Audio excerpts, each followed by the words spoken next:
Good to see you and welcome, and I guess congratulations on the earnings. How are you feeling about them? Thank you, Martin. Thank you, JP, for having me here. It feels great. I'm very proud of the team. I think we've delivered to a large degree. The numbers speak for themselves, as you said, 150 million.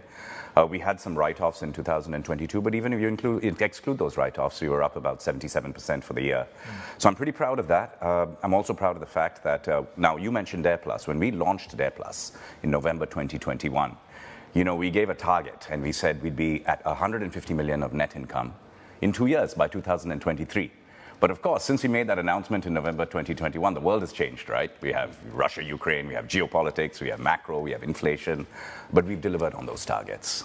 So I'm pretty thrilled, actually. It seems that a lot of this also seems to be cost rationalization as being one of the big drivers for 2023. How much of that was a result of Dare Plus getting executed? What exactly were you trying to trim, if I may call it if I may refer to it as that action, that helped you unlock some of this profitability that we saw in the last 12 months? Yeah. Well, actually, we have spent a lot of money this year on transformation.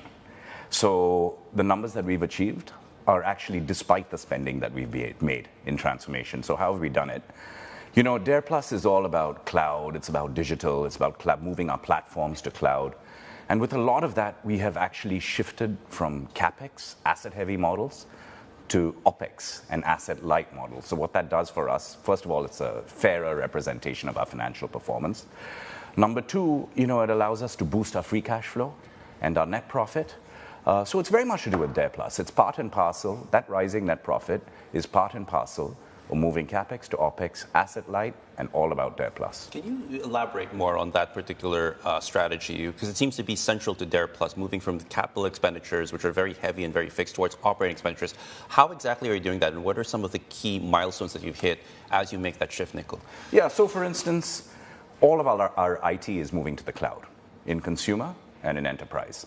And what that allows us to do is put digital platforms on top with which our customers can engage with us. But more on that later. But by moving from one to cloud platforms, we have much more of a scalable cost structure. We incur expenses every year, as opposed to incurring CapEx, on a once every few years basis. So that's number one. Number two is we're working on, and we have put in place shared cost mechanisms, right, for where we need to be asset heavy. For instance, on building out our network, we have a 5G joint venture, which again incurs CapEx, but we buy network on a wholesale cost basis. And again, CapEx to OpEx. So it's cloud and it's smart structure. It's around shared network. Right. So